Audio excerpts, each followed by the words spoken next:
Dajjal. Imam Mahdi tak akan guna Dajjal. Dia menyatukan umat. Jadi peranan kita macam mana? Bila kata Imam Mahdi, Mahdi itu Rasulullah beritahu, Imam Mahdi ini ada seperti nama tu. Jadi nama dia bukan Mahdi. Mahdi ni dalam bahasa Arab.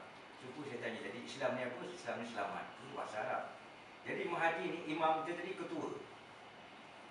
Ketua tadi tu yang membawa petunjuk kepada bersama-sama dengan Isa Rasulullah. Isa ni turun tadi tu bersama-sama membantu Imam Mahdi dalam perkara tadi sebagai umat, bukan sebagai Nabi. Dia nak jadi umat Nabi Muhammad. Kenapa nak jadi umat Nabi Muhammad? Nabi Musa pun minta Allah Ta'ala untuk jadi umat jadi Muhammad. Sebab kalimah yang Nabi-Nabi sebelum Rasulullah, Nabi Muhammad kita akhir zaman ni, mereka tadi tu, contoh dia Nabi Adam sampailah Nabi Isa, mereka Nabi-Nabi itu mengucap la ilaha illallah Muhammadur Rasulullah. Bagi umat mereka ikut ucapan daripada Nabi-Nabi mereka mengakui akan utusan Allah. Sebagai contoh Nabi Musa, dia umat dia mengucap la ilaha illallah, Musa kalimullah. La ilaha illallah bagi umat Nabi Isa alaihissalam, Nabi Isa Rasulullah tadi itu, la ilaha illallah Isa Rasulullah, sama-sama. Dan untuk ritual semayang tadi itu ada khususan bagi para nabi. Umat dia tak buat macam mana nabi-nabi mereka. Tapi bila sampai umat Nabi Muhammad, khatam Nabi umat yang terakhir, iaitu umat Nabi yang terakhir, iaitu yang dikatakan Nabi yang terakhir, khatam Nabiyin, penutup segala Nabi, di situ kesempurnaan berlaku. Jadi dia katakan insan kamil mukamil, sempurna lagi sempurna, nak menunjukkan bahawa di situ kenapa Nabi Musa dan Nabi Isa minta jadi umat Nabi Muhammad, disebabkan kalimah syahadah tadi itu, kita sebagai orang Islam, apa yang Rasulullah mengucap itu ucap yang sahih, iaitu asyhadu, ada perkataan syahadu. Nabi-Nabi lain tak ada asyhadu. Asyhadu, aku bersaksi. Kita tengoklah bersaksi itu, aku bersaksi sesungguhnya tiada yang lain melainkan Tuhan yang bernama, Zat yang bernama Allah, dan aku menyaksikan sesungguhnya engkau Muhammad adalah pesuruh Allah, adalah pesuruh aku. Jadi sifat, kita belajar sifat tadi itu dia mengaku. Dia menyaksikan apa? Sifat itu tidak boleh berbuat. Apa itu sifat? Sifat itulah kita mengenal diri. Nak mengenal diri kena belajar sifat 20. Sifat itulah diri. Sifat itu juga lah yang dikatakan Muhammad. Sifat itu yang dikatakan Nur Muhammad. Sifat itu yang dikatakan rahsia Nur Muhammad. Di situ ada dua rahsia, Nur Muhammad dengan Nur Isa. Jadi sifat ni tahu, dia kenal diri dia, dia menyaksi pada diri dia. Ada tak pada kita belajar suatu kudrat, iradat, ilmu, hayat, sama, basar, kalam. Apa kata sifat? Sifat ni mengatakan beritahu, sifat itu tidak boleh berbuat sesuatu dan mengadakan sesuatu melainkan dengan zat. Melainkan zat Allah. Disebabkan sifat ni menyaksikan pada diri tidak boleh buat sesuatu, tidak bergerak satu zarah melainkan dengan zat Allah, tidak boleh mengadakan satu maupun dia boleh mengucap tadi itu melainkan dengan zat Allah. Maka sifat itu mengaku, membenarkan asyhadu an la ilaha illallah. Wakil pada sifat 20 tadi, sifat ma'ani yang 7 tadi itu pada kalam, asyhadu an la ilaha illallah. Aku bersaksi, sifat itu bersaksi, kan?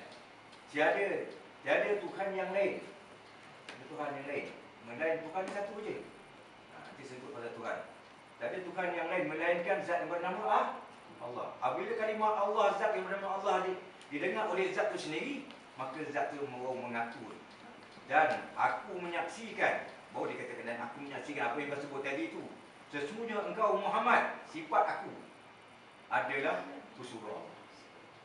Boleh kalau kita nak Islam itulah cara. Jadi Allah menyaksikan pula tadi dia, Muhammad bersaksi.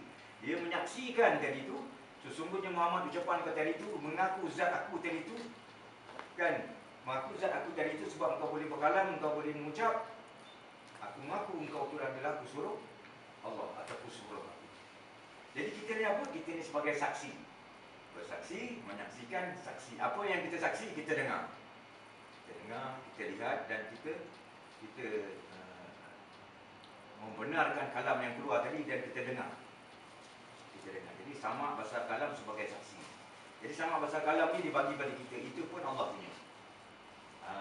Jadi kita dengar apa? Saksikan Muhammad tadi roh. Tanpa roh ni tadi tu, tanpa sifat ni, kita tak boleh buat apa-apa. Adam ni batang tubuh lah. Tanah, air, api, tangan. Tanah, air, api, angin, tangan pula. Jadi, lelaki dan perempuan disebut Adam. Adam macam ni tiada. Dan dia mempunyai apa-apa. Dia tidak boleh melihat, dia tidak boleh mendengar, dia tidak boleh berkata, dia tidak ada kehendak, dia tidak ada kuasa, dia tidak ada hidup, dia tidak ada ilmu. Dia tidak boleh berkata-kata. Sekarang ni apa yang ada pada kita ni tadi? Ada tak sifat mani? Kenapa kita baca sebab ada perlu? Supaya mengenal diri. Siapa itu diri? Kita tidak mempunyai diri. Diri itulah sifat. Jadi kita sekarang ni Allah Ta'ala tiupkan roh kita, tiupkan roh pada diri kita. Kenapa Allah tiupkan roh tadi pada diri kita? Roh siapa tu? Roh itulah dia katakan roh Allah.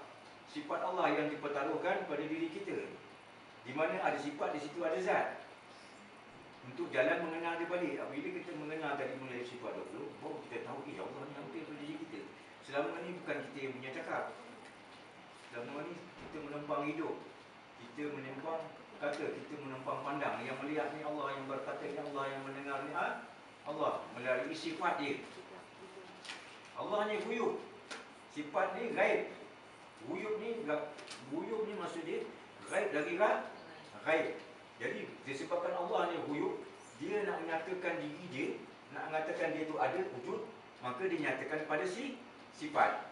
Sifat pula menzakhirkan tadi tu, menzahirkan yang dikatakan maujud bagi sekian alam ni tadi tu, nyata gerak dan diam. Sebab tu dalam firman Allah Ta'ala dalam Al-Quran, dalil kalau Wahabi tanya, ni dalil dia. Dalil wujud artinya ada. Allah khalaqas samawati wal ard wa ma bainahuma. Allah yang menjadikan 7 lapis langit dan 7 lapis bumi serta barang di antara keduanya. Nak menunjukkan dalil wujud. Wujud apa? Wujud alam. Apa itu alam? Alam ni banyak. Alam yang kita nampak, yang tak nampak, termasuk diri kita ni alam. Yang menerima, apa itu alam? Menerima ubah-ubahan. Gerak dan diam. Setengah-setengah gerak dan setengah-setengah diam. Maksud ni alam ni mesti ada gerak dan diam. Kalau alam ni tak ada gerak dan diam, tidak nyata kewujudan Allah. Macam mana nak nyata? Tak ada nampak hidup kat situ, tidak ada nampak kudrat iradat kat situ. Jadi kenyataannya nampak gerak dan diam pada diri alam, ambil pada alam kita, iaitu Adam. Lelaki dan perempuan, nampak kenyataan dari itu, gerak dan diam. Dia dua je. Pokok tu pun ada gerak dan diam. Sama hidup, sama ada hidup ataupun mati. Jadi di antara gerak dengan diam tu siapa? Dia gerak dengan diam. Siapa yang menggerakkan dan mendiamkan? Antara gerak dan diam. Tapi kalau orang tanya antara 2 darjat, mungkin kita nanti berani. Jadi antara ni lah yang menggerakkan kita. Tengok jantung ni. Allah. Banyak orang pandang pada gerak dan diam kat situ. Dia orang tak pandang yang menggerakkan jantung tu, yang menggerakkan tadi tu. Dalam diri kita itu yang kita nak telik. Jangan kita sibuk yang bunyi jantung tu. Yang menggerakkan jantung tu, yang menggerakkan alam ni tadi. Di dalam alam kita yang menggerakkan tadi tu siapa? Itulah zat. Itulah zat. Zat sekalian alam, Nur Muhammad. Sifat bagi Allah. Ada tak pada yang lain? Binatang pun. Ada tak pada pokok? Semua ada. Baik yang gaib, baik yang nyata, ada. Itu dikatakan yang menggerak dan mendiamkan. Sebab tu dalam pengenalan, kita nafikan sekalian alam. Nak nampak kata yang mula kata, oh nampak siapa yang menggerakkan dan mendiamkan alam ni? Semua tak ada langit, tak ada arah kursi, tak ada. Semua tak ada lah. Balik pada asal, kosong. Kosong ni apa? Dia bukan kosong tu sebutan istilah saja. Dia sifat.